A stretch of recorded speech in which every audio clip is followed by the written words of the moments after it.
Hello to everyone, in this video we are going to discuss about the teaching competency. So पहले इसके heading को समझेंगे।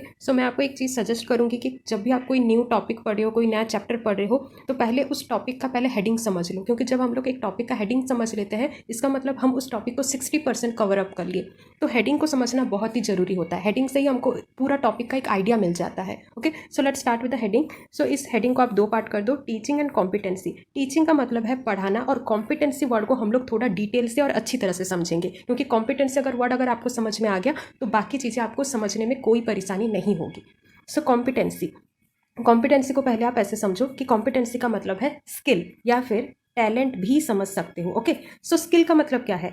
Ability. Okay, ability मतलब आपके पास एक पावर है कुछ करने के लिए, और वो भी ढंग से करने के लिए। जैसे मैं बोली कि आपके पास म्यूजिकल स्किल है, इसका मतलब क्या है? आपको गाना गाना आता है। म्यूजिकल स्किल इसका मतलब है आपको गाना गाना आता है, एक गाना को कैसे गाया जाता है आपको पता है। सपोज मैं और किसी को बोली कि उसके पास डांसिंग स्किल है, इसका मतलब क्या? उसको डांस करना आता है। ओके, सो वैसे ही अभी कॉम्पिटेंसी वर्ड को आप काट दो और वहीं पे स्किल कर दो। टीचिंग स्किल का मतलब क्या है? देखो, टीचिंग का मतलब है पढ़ाना, और स्किल का मतलब है एक एबिलिटी है, मतलब आपको पढ़ाना आता है। आप ऐसे बहुत सारे टीचर को देखे होंगे जिनके पास मतलब बहुत बड़ी बड़ी डिग्रियां हैं, बहुत मतलब काफ़ी नॉलेज है, पर उनको पढ़ाना नहीं आता।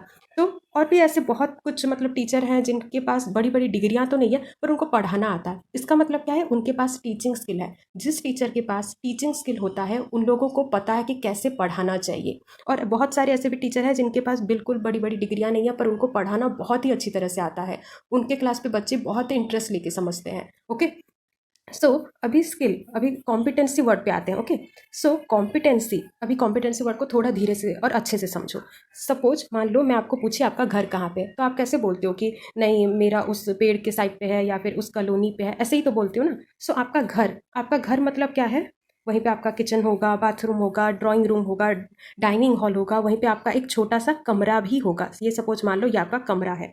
बहुत लोग टीचिंग कॉम्पिटेंसी का मतलब टीचिंग स्किल भी समझ लेते हैं। देखो, ये समझना कोई गलत नहीं होगा। कॉम्पिटेंसी का मतलब अगर आप स्किल समझ रहे हो तो गलत नहीं होगा, पर वो एक बहुत ही छोटा पार्ट हो जाएगा। जैसे आपके घर का आपका कमरा बहुत ही छोटा होता है, मतलब ये आप नहीं बोल सकते कि मेरा घर मतलब सिर्फ मेरा ही रूम, मेरा घर मतलब पूरा आप सारी चीज़ों को लेते हो, उसी को ही आप बोलते हो कि ये मेरा घर है बोलते हो। वैसे ही कॉम्पिटेंसी का मतलब है अगर आप स्किल सोचोगे तो गलत नहीं होगा, पर स्किल एक बहुत ही छोटा पार्ट हो जा रहा है। कॉम्पिटेंसी का मतलब है knowledge, skill, understanding, value, attitude and desire. इन सारे को मिला के ही हम लोग कॉम्पिटेंसी कहेंगे। ओके, इसीलिए ये बोला है कि कॉम्पिटेंसी का मतलब है complex combination of knowledge, skill, understanding, value, attitude and desire which lead to be effective embodied human action in the world in a particular domain. मतलब एक पर्टिकुलर डोमेन का सारा नॉलेज, सारा स्किल, सारा अंडरस्टैंडिंग, सारा वैल्यू, एटीट्यूड, उस सारे चीज़ों को हम लोग कहते हैं कॉम्पिटेंसी। डांसिंग कॉम्पिटेंसी भी होता है। डांसिंग कॉम्पिटेंसी मतलब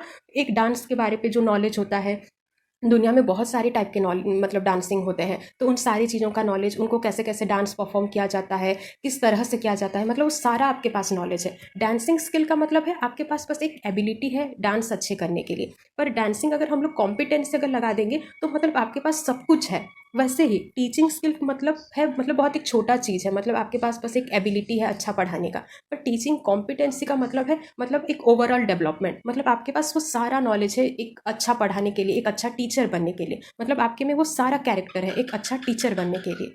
ओके, सो आप आई होप कि आपको ये कॉम्पिटेंसी वर्ड शायद समझ में आ गया होगा। अगर समझ में नहीं आया तो इतना बस समझो कि कॉम्पिटेंसी का मतलब है complex combination of knowledge, skill, understanding, value, attitude and desire which lead to be effective. अगर इतना अगर नहीं लिख पाओगे तो ये मत लिखना, which lead to be effective in a particular domain, बस इतना लिखना। पर्टिकुलर डोमेन मतलब एक ही चीज़ पे। ओके, टीचिंग कॉम्पिटेंसी मतलब सिर्फ टीचिंग पे, जैसे डांसिंग कॉम्पिटिशन में बोली, मतलब सिर्फ वो पर्टिकुलर डोमेन पे। ओके, सारी चीज़ों पे हमको वो सारा नॉलेज नहीं लेना है, बस एक ही पर्टिकुलर डोमेन पे अपना सारा उसका जो स्किल है, वो जो अंडरस्टैंडिंग है, उसी पे मास्टर करनी है हमको। Okay, so competency therefore distinguishes from skill. इसीलिए यहीं पे ये बोला है कि कॉम्पिटेंसी को इसीलिए स्किल से थोड़ा अलग किया गया है, मतलब डिस्टिंग्विश किया गया है।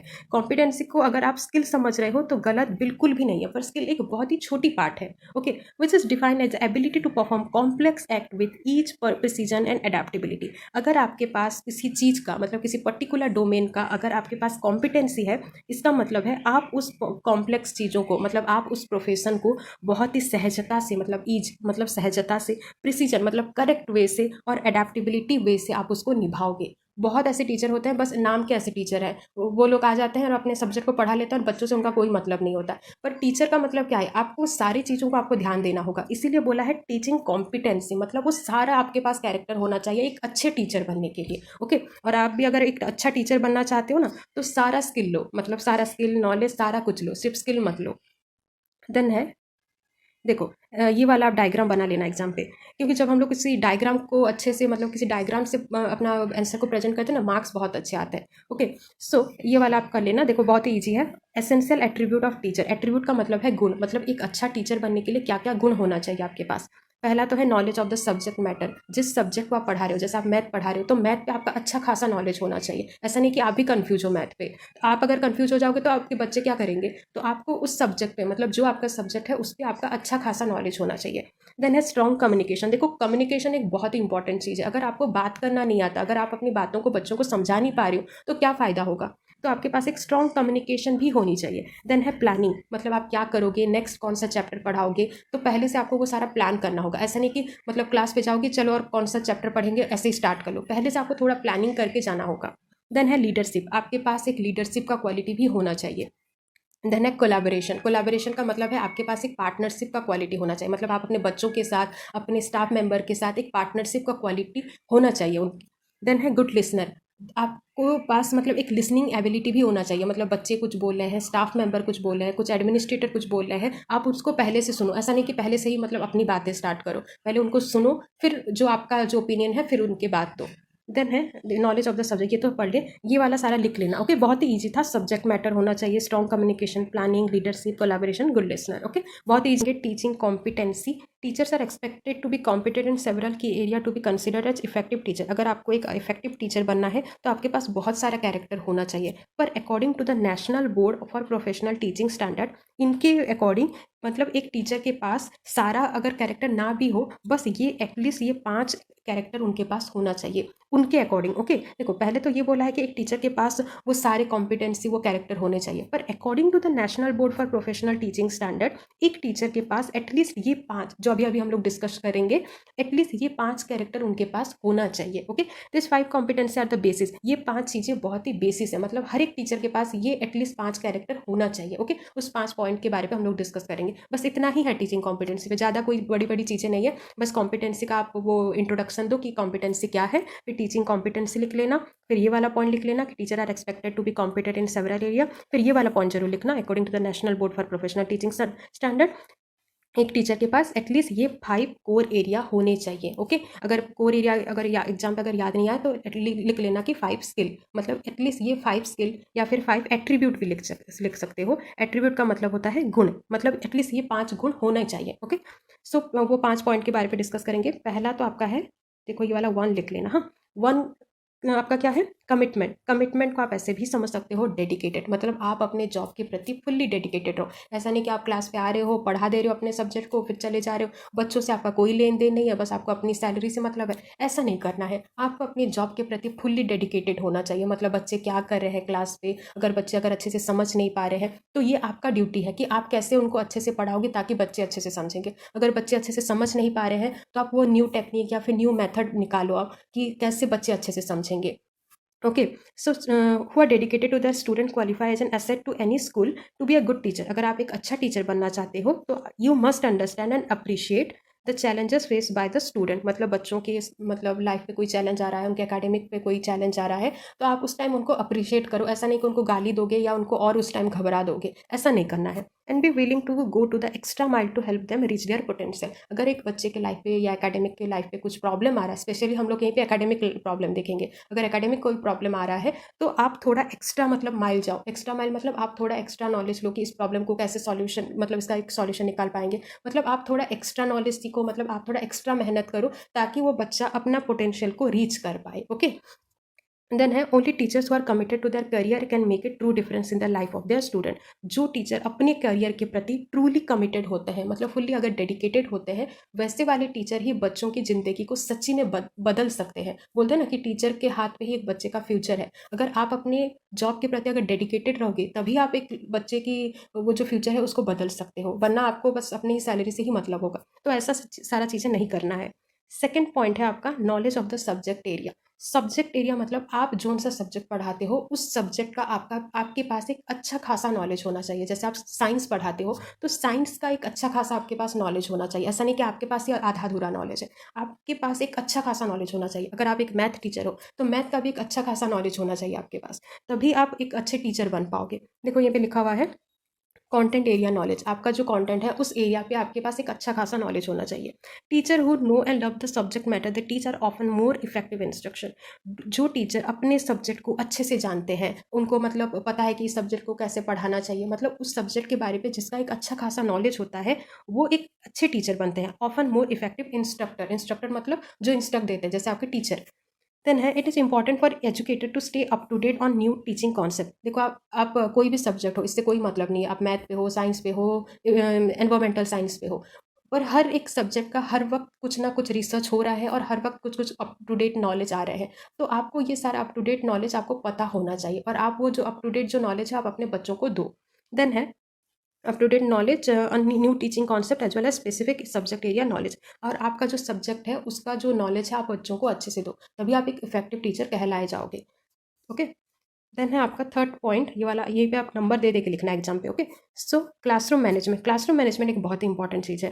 Fairness and consistency go a long way in dealing with everyday classroom management issue. Classroom management का मतलब है आप सभी के साथ फेयर बन के रहो। ऐसा नहीं कि वो मेरे पड़ोस में रहता है तो उसको मैं ज़्यादा मार्क दूंगा, उसके साथ मैं क्लास में ज़्यादा बातें करूंगा, ऐसा नहीं करना। फेयरनेस मतलब सभी के साथ एक ही टाइप का रहो। एंड कंसिस्टेंसी, कंसिस्टेंसी मतलब हर दिन काम करो। मतलब ऐसा नहीं कि एक दिन कुछ पढ़ा लिया फिर दूसरे दिन गप्पे मार रहे हो क्लास पे, ये सारा काम मत करना। फेयरनेस और कंसिस्टेंसी अगर आपके ऐसा अगर गुण है आपके में तो आप एक अच्छा टीचर बनोगे। देन है आपके पास आपका नेक्स्ट पॉइंट है क्रिएटिव थिंकिंग। तो देखो आजकल बहुत सारे न्यू न्यू टेक्नोलॉजी आ रहे हैं, कोर्स भी हमारा बहुत ही हार्ड हो जा रहा है धीरे धीरे। पहले ज़माने का कोर्स अगर देखोगे और आज का ज़माने का अगर कोर्स देखोगे तो बहुत ही कॉम्प्लेक्स हो गई है। तो आपको आपके पास वो थोड़ा क्रिएटिव थिंकिंग होना चाहिए कि आप कैसे उसको पढ़ाओगे और कैसे उस टॉपिक को हैंडल करोगे। तो आपके पास वो सारे क्रिएटिव थिंकिंग ना आपके पास होने चाहिए। Teacher who possess the ability to think creatively qualify as an asset in their school. अगर आपके पास वो क्रिएटिव थिंकिंग अगर है तो बहुत ही अच्छी बात है। This teachers are able to differentiate instruction to be better meet the needs.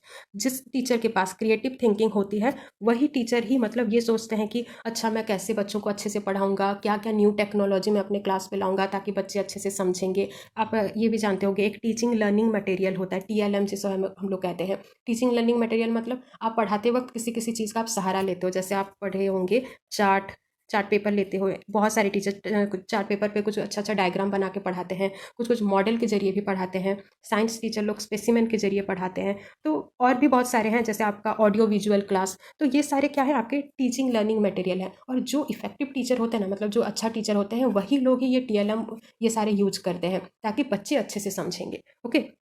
और आपके पास अगर वो क्रिएटिव थिंकिंग होगा तभी आप ये सोचोगे कि नहीं मुझे बच्चों को अच्छे से पढ़ाना है, उनको अच्छा अच्छा चीज़ बताना है, उनको अप टू डेट नॉलेज देना है। देन है this teachers are often asset to their team member and sources of innovative information and ideas. Next आपका पॉइंट है, ये शायद फोर्थ पॉइंट है, हाँ।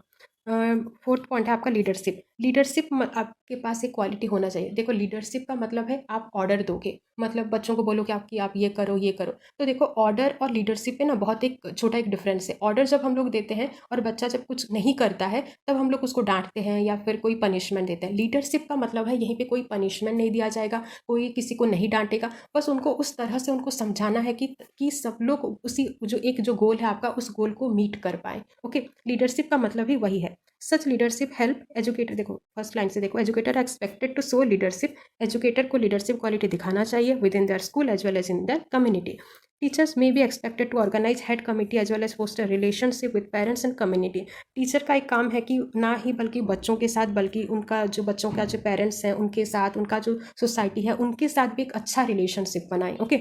सच leadership help school gain funding and support for educational initiative. अगर एक teacher, आप ऐसे देखे भी होंगे कि ऐसे बहुत ऐसे अच्छे अच्छे टीचर होते हैं जो मतलब अपनी सोसाइटी पे भी बहुत अच्छा रिलेशन बना के रखते हैं। तो सपोज आपके स्कूल पे कोई प्रॉब्लम आ गया तो आपके सोसाइटी पे जो थोड़े मतलब अच्छा खासा मतलब उनके पास पैसा होता है, तो आप अगर उनको जाके बोलोगे कि नहीं मेरे स्कूल पे ये ऐसा कुछ प्रॉब्लम है, आप मुझे अगर फंड दोगे तो अच्छा होगा।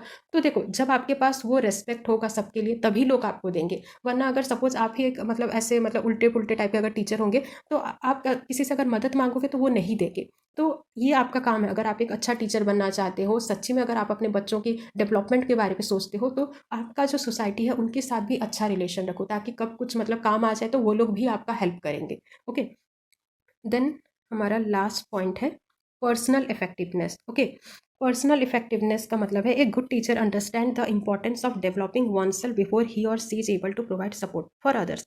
एक अच्छा टीचर बनने के लिए पहले एक टीचर को खुद को समझना होगा, डेवलपिंग वन सेल्फ। जैसे मैं बोली हूँ, जैसे मैं आपको सपोज क्लास में ये बोलूँगी कि बहुत मेहनत करो बच्चों, बहुत मेहनत करो, पर मैं अपने लाइफ पे ही कुछ मेहनत नहीं करती होंगी, तो आप लोग क्या सोचे, अरे हमारा टीचर ही तो मेहनत नहीं करता, हम लोग क्या मेहनत करेंगे। अगर मैं आपको सिर्फ मतलब ऐसे बड़ी बड़ी बातें करूँगी कि हार्ड वर्क करो, ये करो वो करो, पर मैं अपनी खुद की लाइफ पे ही वो सारा कुछ नहीं कर रही होंगी, तो आप लोग क्या सोचोगे मेरे बारे में। तो पहले एक टीचर को किसी को सपोर्ट करने से पहले, able to provide support for others, मतलब दूसरों को सपोर्ट करने से पहले पहले खुद को बदलना पड़ेगा, खुद को समझना पड़ेगा। As a professional the teacher maintain high standard of personal and professional integrity. मतलब आप देखो, टीचर एक प्रोफेशनल लाइन है, तो अगर आप एक प्रोफेशन पे हो तो आपके पास वो high standard of personal quality होना चाहिए, मतलब आपका एक अच्छा खासा पर्सनालिटी होना चाहिए एंड प्रोफेशनल इंटीग्रिटी। और ऐसा नहीं कि सिर्फ पर्सनालिटी होना चाहिए पर आपको पढ़ाना नहीं आता, आप अपने प्रोफेशन पे भी डेडिकेटेड रहो। देखो, पर्सनल भी बहुत इंपॉर्टेंट चीज़ है और प्रोफेशनल, दोनों जब इंटीग्रेट हो जाएंगे तभी आप बच्चों को प्रभावित कर पाओगे। जैसे हम लोग सेकंड सेमेस्टर भी पढ़ चुके हैं कि teachers are the role model. आप जैसे करोगे बच्चे पूरा आपका नकल करेंगे, आपका जैसा पर्सनालिटी होगा बच्चे वहीं से सीखेंगे कि अच्छा वो टीचर का पास बहुत पर्सनालिटी अच्छा है, तो वैसे करेंगे हम लोग।